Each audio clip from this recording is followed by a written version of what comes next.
Welcome back to my channel. He stood in that courtroom like a man cornered by his own past, fists clenched, jaw locked, and every secret he buried now circling back to devour him. On one side, a wife glaring through tears. On the other, one already broken.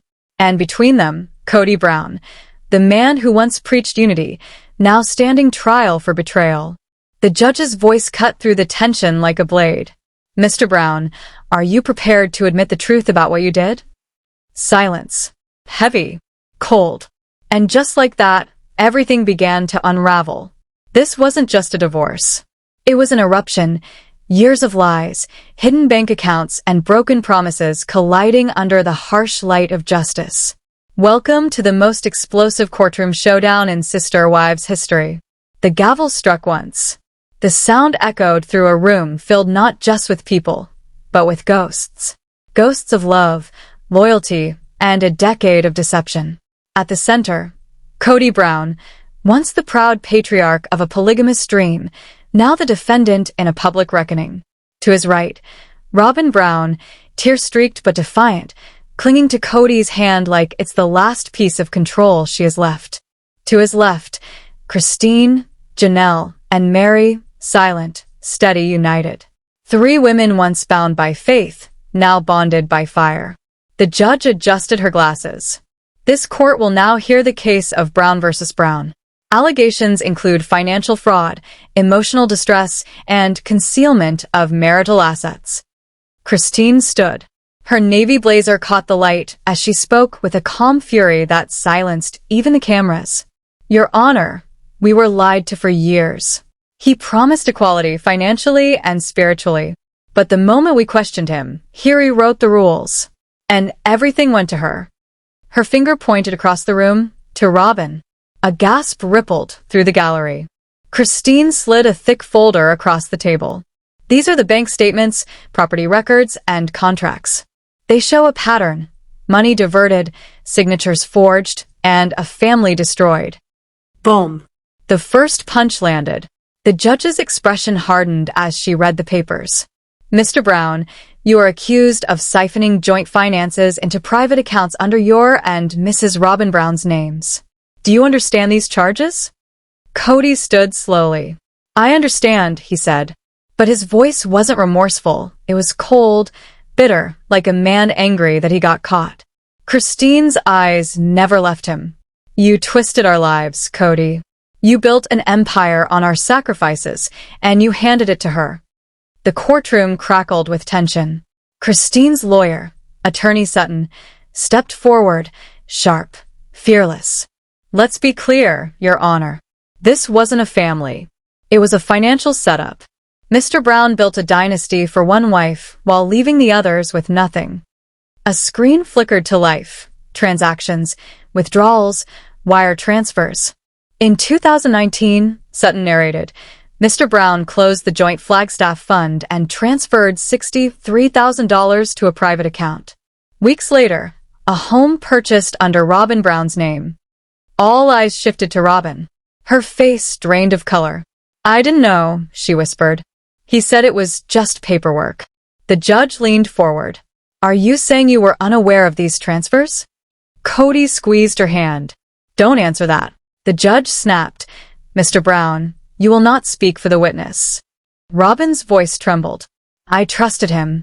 Then came the twist. Attorney Sutton displayed text messages. Kody to contractor. Robin's name only. No need to involve the others. This is our future. He wasn't protecting assets, Sutton said.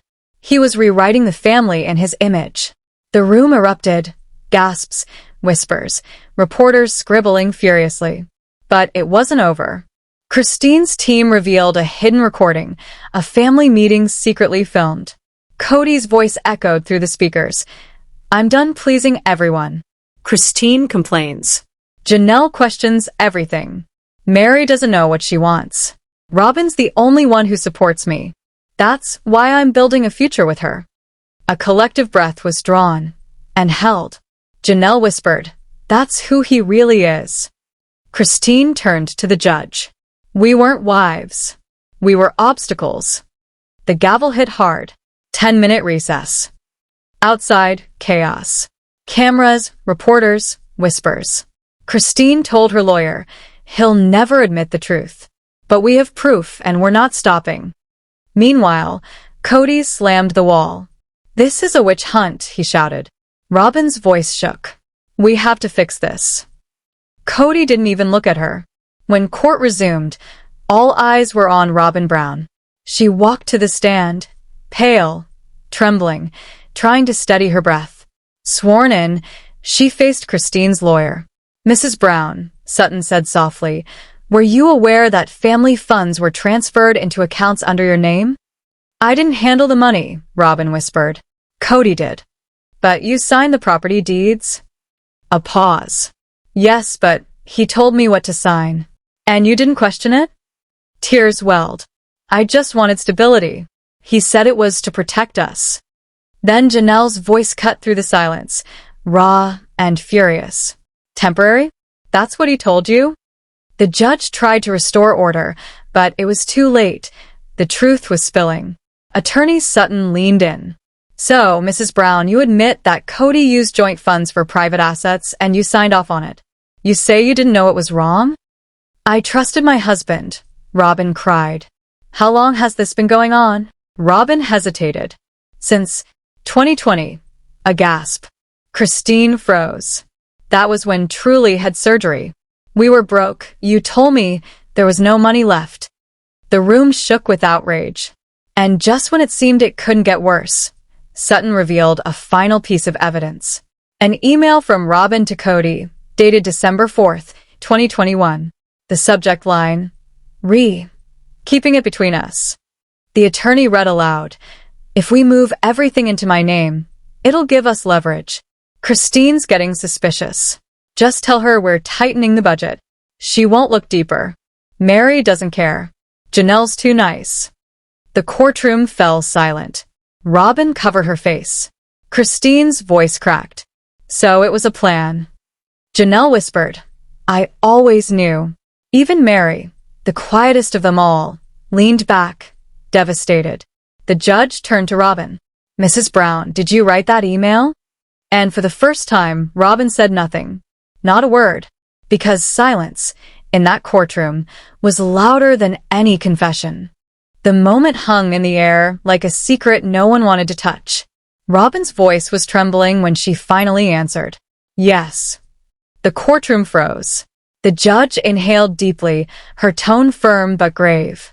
"Mrs. Brown, please step down from the stand. This court is now in possession of evidence confirming intent to isolate other family members from joint property and funds. We will continue with rebuttal testimony in the next session."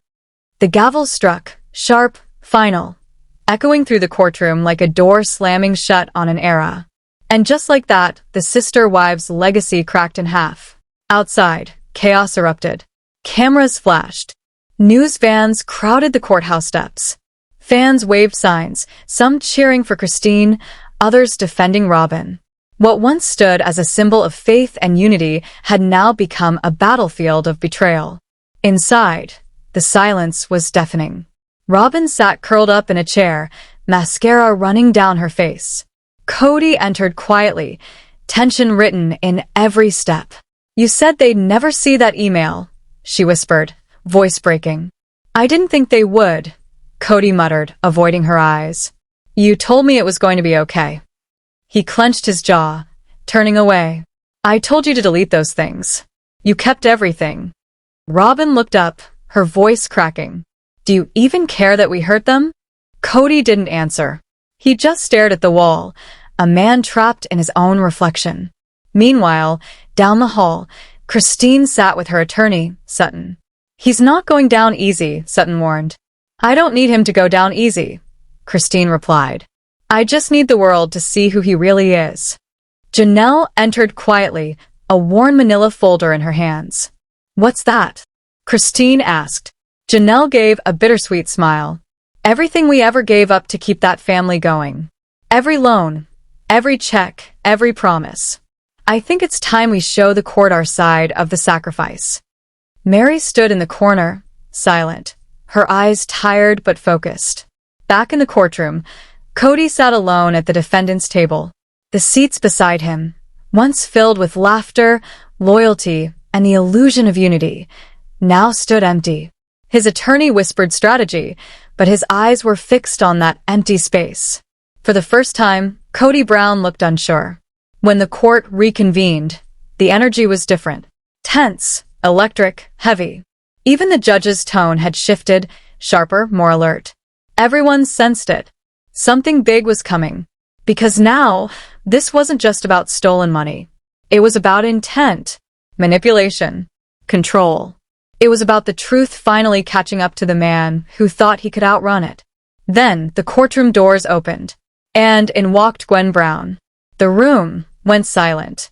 She wasn't just another witness. She was a daughter, walking into the storm her father created. Her expression was calm, her jaw set, her presence powerful. The judge looked up. "Miss Brown, are you here under subpoena or voluntarily?" "Voluntarily," Gwen replied, "because the lies have gone on long enough." Kody sat upright, his face stiff. Robin's lips parted. She looked like she'd seen a ghost. Christine gave her daughter a subtle nod of pride. Attorney Sutton rose. "Your Honor, the witness has brought forward a recording made in December 2022, a private family discussion relevant to the charges before this court." Kody's attorney jumped to his feet. "Objection. That was a private conversation." The judge raised a hand. "Was this recorded by someone present?" "Yes, Your Honor," Gwen replied. "It was my phone. I was sitting right there." Objection overruled. The lights dimmed slightly as the video began to play. A shaky camera angle. The faint sound of chairs, murmurs. Then, Kody's unmistakable voice filled the courtroom. "We need to be strategic, Robin." Christine stirring up the others. "If we give them anything, they'll use it against us. Move everything into your name." Janelle's soft, Mary's all bark. But Christine, she's dangerous. She knows too much. A collective gasp swept across the room. Christine's hands trembled. Gwen sat still, staring straight ahead. Then her voice, faint in the background of the recording, asked, "What about the money from the Flagstaff Fund?" Kody's voice replied, cold and sharp, "It's ours now." They walked away, Gwen. "You leave the table. You don't get to keep your plate." Janelle's jaw clenched. Mary let out a quiet, disbelieving laugh. The courtroom could barely breathe. Then Robin's voice came through the speakers. "Should we just tell them we're refinancing again? They never ask for details." "Exactly," Kody replied. "Keep them confused, they'll back off. This is about legacy now. Our legacy." The screen went black. No one moved. Attorney Sutton's voice broke the silence. "No further questions, Your Honor." The judge's face was unreadable. "Mr. Brown," she said slowly, "would you like to respond to this recording?" Kody stood, anger simmering beneath his voice. "That was private. Taken out of context. I was under pressure, trying to preserve what was left of my family. They left me." Christine rose. "No, Kody. We didn't leave. We were pushed out. Lied to. Replaced." Kody's control snapped. "You left me for another man because you were never loyal." Christine shot back, her voice trembling but fierce. "You weren't a husband. You were a manager. You traded us like assets and gave the throne to Robin." The gavel slammed. Order in the court. But the truth was already out, and Kody Brown's empire was collapsing. The judge spoke again, her voice clear and decisive. "This court finds the recording admissible and relevant to both financial and emotional misconduct. The intent to deceive, as heard in the defendant's own words, will be considered in this trial." Kody slumped in his chair. Robin's hands shook. Even his attorney looked pale. Then Sutton stood once more. "Your Honor, one final point. Mr. Brown repeatedly refers to our legacy. The evidence shows that this legacy included only himself and Robin Brown, excluding his other spouses and their children." The judge nodded. "Noted." Janelle rose, her voice calm but devastating. "I'd like to submit my written testimony." She handed an envelope to the clerk, then turned toward Kody. "You told me once this was about something bigger than all of us." that God wanted this family. But you didn't build a family, Kody. You built a kingdom. And Robin was your queen. The rest of us, we were just workers on your land. The room fell silent. Even the reporters stopped typing. Christine exhaled, not in anger, but in release. Robin's shoulders shook. She whispered something to Kody, but he didn't respond. Outside, social media exploded. Hashtag Kody on trial. Hashtag Brown family breakdown. Hashtag justice for Christine, trending worldwide. And just when everyone thought the storm had reached its peak, a soft voice rose from the back. Your Honor, Mary said quietly. I know I wasn't called to testify yet, but I think it's time. The entire courtroom turned, and the saga took its most unexpected turn yet. The judge paused, then nodded. Proceed. Mary stood and walked to the witness box. Her voice was calm, but there was pain behind it, a quiet storm that had been building for years. I stayed the longest, she began softly, even when there was nothing left to stay for. Because I believed in the covenant. I believed that even if the love faded, the promise wouldn't. She looked directly at Kody. But I was wrong. It wasn't just favoritism. It wasn't just neglect. It was exclusion, systematic, strategic. You made us feel disposable while you made her feel permanent. Tears welled in her eyes. And now you sit there watching all of us burn, pretending you're the victim. Kody's lips trembled, but he didn't speak. The judge leaned forward.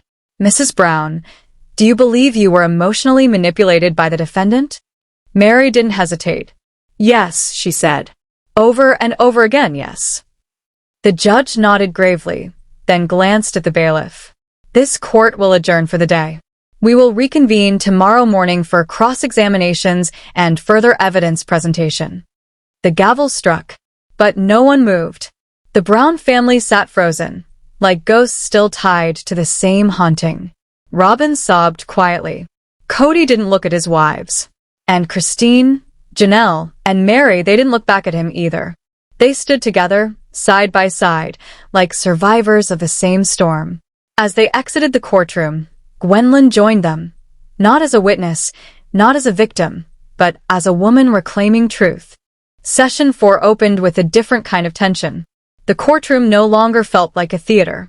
It felt like an arena. 3 wives had spoken. 3 testimonies had painted a pattern of deception.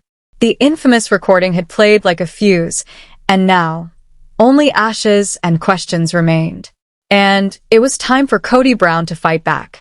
His attorney, a polished showman with confidence sharp enough to cut glass, stood and adjusted his tie. Your Honor, he began smoothly, my client will be the first to admit he's imperfect. But this case is far from the one-sided narrative being portrayed. Mr. Brown acted in good faith to protect his family, their assets, and their legacy from chaos and mismanagement. A murmur rippled through the gallery. The judge's jaw tightened. Proceed. Kody rose. The exhaustion was still visible, but now there was iron behind his eyes. He'd been cornered. Now he was ready to strike. Families change, he began, his tone measured. People leave. And when your family fractures in public, predators circle, lawyers, real estate sharks, outsiders looking to profit from your pain. I had to act fast so my children wouldn't be left exposed. Maybe some decisions were harsh, but I did what I thought was best. His defense called witnesses, realtors, accountants, a forensic analyst.